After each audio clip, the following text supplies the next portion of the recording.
time off from work. For real, we've been trying to get you on this for like almost 2 weeks now.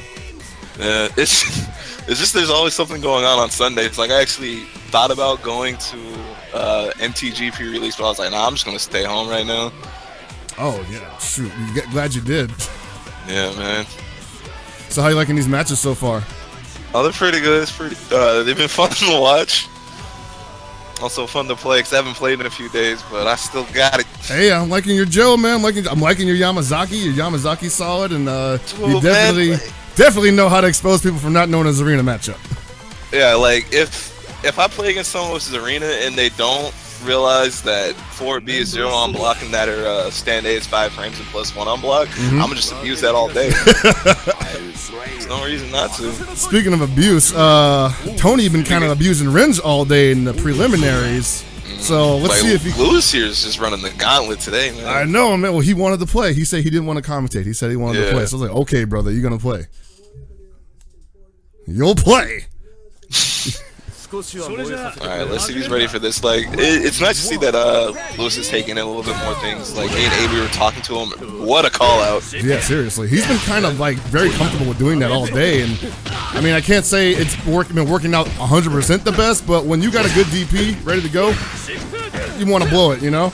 Yeah, exactly. You got to put the thought in the head, you know? It's kind of like a problem with Lewis's, like, next time I play him, because the first that I played, I was constantly thinking about the counter and stuff like that, that he has access to, and so I was getting myself open up to like getting hit by buttons and stuff. But he even told me he doesn't really counter like that often and stuff like that. Yeah, he will not do it. Yeah, but Tony, when it comes to Rio, he's the complete opposite. Just always has been. Fishing for that parry. Fishing for that parry. There it is, right there. Oh, that was a CDP too. Yeah, he's like, go out in style, huh? Yeah, man, swing for the fences. Tony don't half-ass anything. Yeah, and he only recently released. Lewis? Well, go ahead. I was gonna say he only recently started playing Rio, so like his Rio is actually showing a lot of growth in a short amount of time. And this Geese is just solid. His Geese is very much, you know, here to do one thing, does it well, doesn't try to pretend that he's here to do, you know, anti-airs and high-low mix-ups and whatnot. Even though he can do that. He's just here to do business, and business is booming. That's it. Exactly. Like one thing that Lewis learned, especially with his Keel, is that he's learning just how strong jump blowbacks can be, especially Keels, because Keels is like relatively quick and has a really big hitbox and a lot of block stunning. Like he learned that when he was playing against you and your set earlier. He started using it a lot as like a preemptive way to keep you from moving forward with like Joe and everything like that.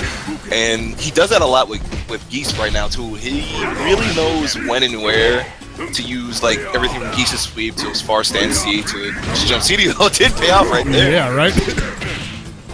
No, like that far C is just like it's the stop sign. It is, and the animation for it is like it's deceptive because there's active frames after it looks like it's pulling back.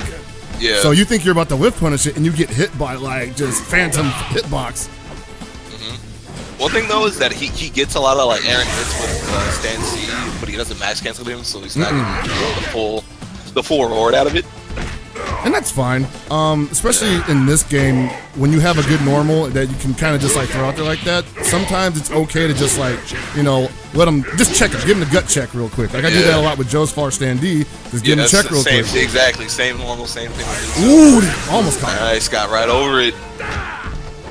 All right, they're really bringing this one down to the wire. Just a quick bap, you know. All right, so Tony's Geese is definitely can't get touched. Like right now, like if I was Tony, I would just play like a strong runaway game with air fireballs and everything like that, and just try to make this match last as long as possible. Right, but he's already dime wherever he can. He seems to already be giving up. Wow! Go for it. That's if he can just lame it out a good bit right now, like not even try to like do any real offense. Yeah, no, you were right. If he could have landed out there, and I think he had the idea, but he didn't want to take to the air with Shippuden. That was like the only thing missing from that runaway game. Yeah, well, he was probably just a little worried because Kim's EX Rambu Super is like really involved with projectiles, and so he would have got punished on landing. But sometimes you gotta do something like that Because you'll get the meter off of them and just going straight into the Neomax, just deep in the lead. That is Walkman's. That is his trading. That is trademark, man. Like he'll just do it because he can. Yeah, I mean, why not in that situation? Like, the lead is so big, and Diamond is just, he's a wall. Right. He's Bam Neely. He's the human defense, you know? For real. And it's unfortunate, but when you do that against someone like him and Anchor, you don't really have to worry about the comeback factor because his damage is so low now. That you're just kind of like, I can blow this bar, probably have one back by the time you get me the 50%, and then I can kill you. Exactly.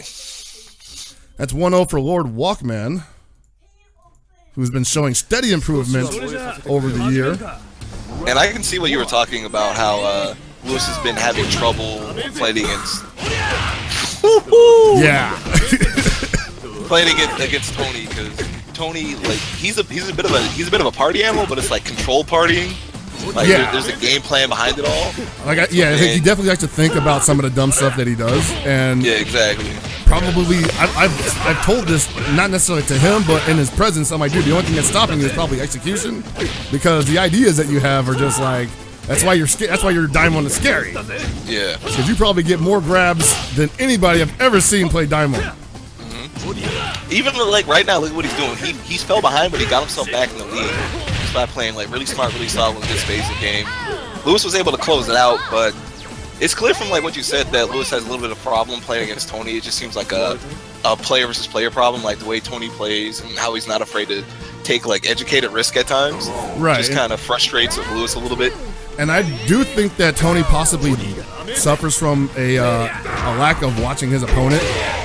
Like if you're like really blatant about what you're doing, then he will definitely get used to some of your gimmicks. But if you're like doing the subtle stuff, like he won't take notice, and he'll just keep playing his own game plan. And sometimes that works to his detriment right now. If you like subtly switch up jumping habits, arcs that you're coming in at, and things like that. If you slightly change up how you're meeting, what you're meeting with, timing, everything like that, Tony will get thrown off. He'll get thrown off, and he won't really know why, and then he gets kind of frustrated and starts playing like this weird game that I like to call like dumb Tony. And he just kind of, we basically waits to get the diamond so he can get you a climax, and then he basically drops the stick. Yeah. And sometimes, when you're down mentally like that, just doing something like just hitting that raw diamond climax is exactly what you need to get back in the game. Yeah, it can bring you back to life. And right now, Tony's geese is showing Rynge's geese. There's other buttons other than stand C, bro. Yeah, like I'm seeing a lot of use of like stand B here, and it's really kind of lightning because I haven't really seen that normal use, and it looks pretty good. No, it is. His geese is not without, he doesn't lack good normals in this game. It's kind of like the love heart problem that a lot of people have, where they focus in on only like crouch C and jump CD and kind of ignore like the whole suite of normals that are all really good. And then they end up getting caught thinking like, what do I do in this situation? And I'm like, well, maybe you should test the rest of the repertoire a little bit. Oh man, he's tuning up the band. It's begun. And the really nice thing is that Lewis burnt a lot of meter to get his geese out of there. Yeah, this is like not even going to... Lewis is not going to remember this round at all, because it's just pretty much a wash. Yeah, it's already done and over. And Diamond's going to be back at full health. He's got more bar. It's like you basically had full health and suddenly ended up at the life deficit with less meter. You gotta think that through sometimes, you gotta think ahead of time. What are you leaving this Kim with? 2 bars? That's 40% maybe.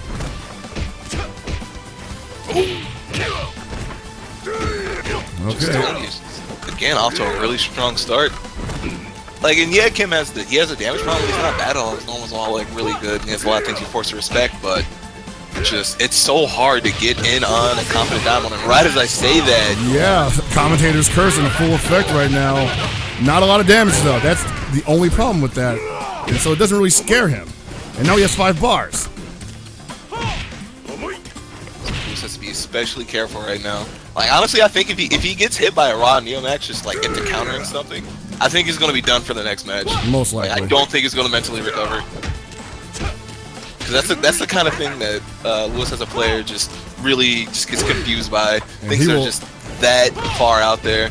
And he will die to it now. Oh man, he raw activated code. So now... jump A. the ruse was real, because when you raw activate like that, everybody looks for the EX on Getsu-zan, and Tony was ready to go for the freaking climax counter. So Yeah, and I saw it earlier, the clip where oh boy, yeah. yeah, we're listening to EX on Getsu-zan, but Tony was ready with the delayed invul throw and just got him. Oh my god, why is he even commentating? He should just win Evo.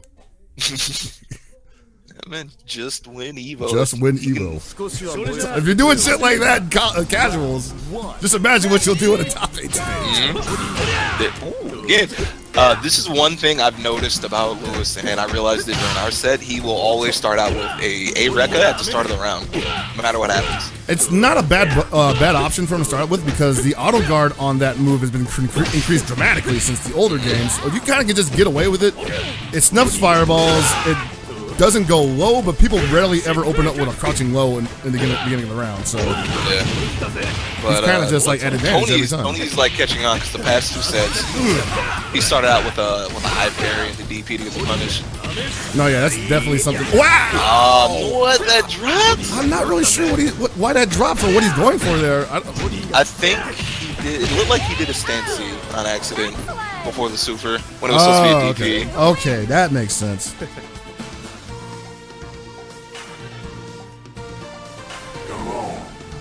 Whew. Right now, oh wow, Lewis is just firing back so strong. I got to take back some of the things I said about being worried about him being a little done mentally. It's just not mattering right now. He's getting in there. Well, this is that Marvel attitude, you know, where it's just like, I got the hit, might as well keep it going. Even if it's another character, it continues. Oh, so close to the stun. He almost had it. He got the combo. Always got it this time. Oh my god. If I was Tony right now, I would just chill, try to calm down, you know, in between this next round. Maybe put on some Kenny G or some side A, something to that nice easy listening music, you know, like hit some of the incense real quick. Yeah. Or the Buddha, whatever you need, man. It's whatever you gotta do to calm down. 'Cause it's like finding a way to calm down real quickly in between rounds is super important.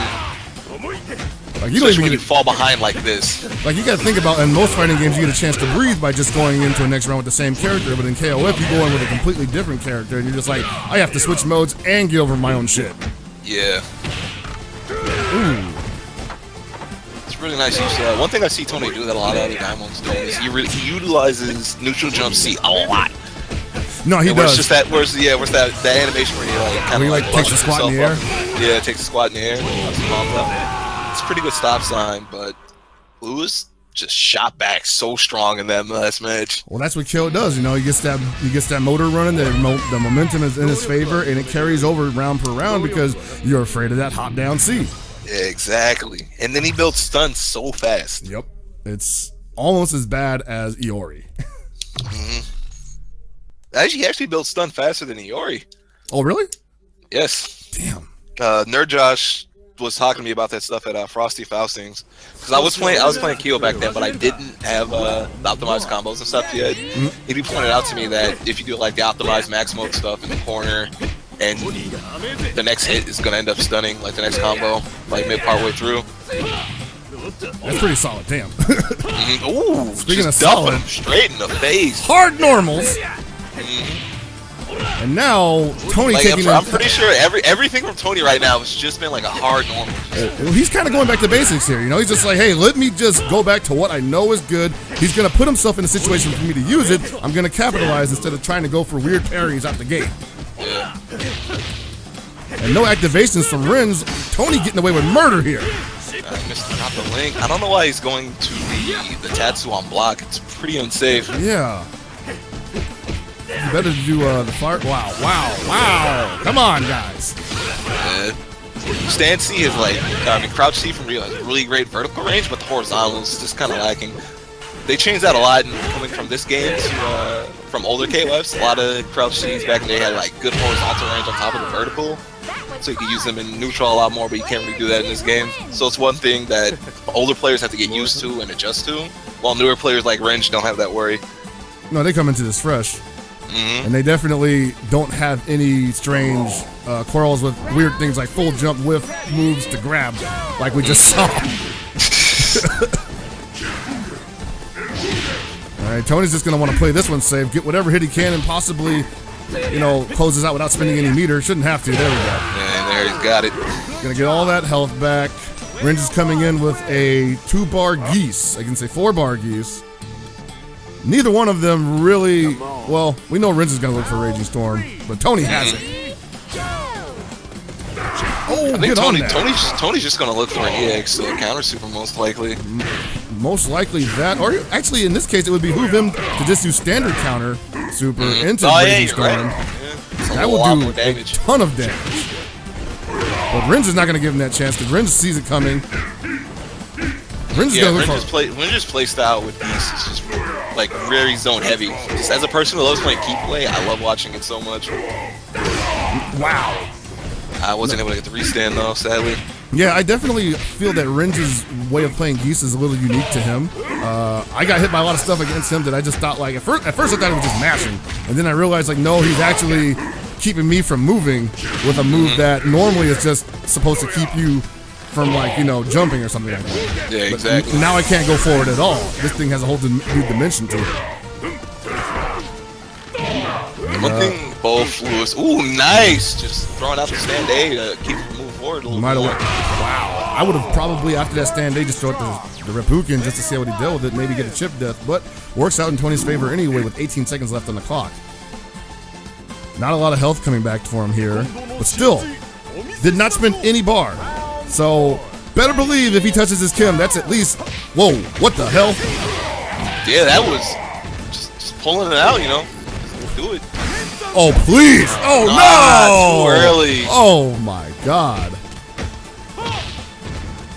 And Rynge off the hook for life now. Why don't you go buy a lottery ticket, Rynge, with that look? Yeah, man, you gonna be on the come up with that. Seriously.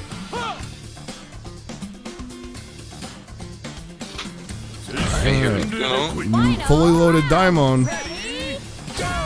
3 meter on Kim. It's gonna be kind of scary. Oh, there, nice call out. Yeah, Rynge is ready for that right now. He's at least seen it enough times to know that if he gets hit in the air reset situation, it's not a bad idea for him to jump.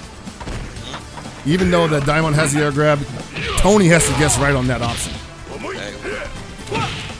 And Tony hasn't shown that he's going to consistently convert off of a down forward CNC. Oh! Don't beat this face, Daimon!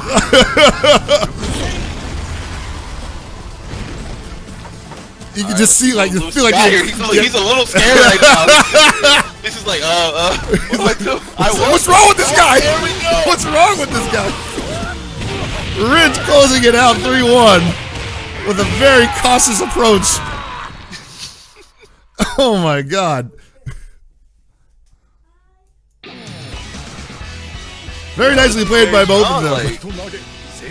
Like me personally, I would have lost my cool a little bit after getting hit by that climax super. Oh, dude, that climax is like instant drama. He just didn't sweat it. That climax is instant like tragedy, dude. He just backed off a little bit, gave himself a little bit of space, gave him some time to calm down, not really worry about it or anything like that. Hey everybody. Well played. Sorry to interrupt. We have a special guest, #1 King of Fighters player in the world. Don't know if you guys remember him.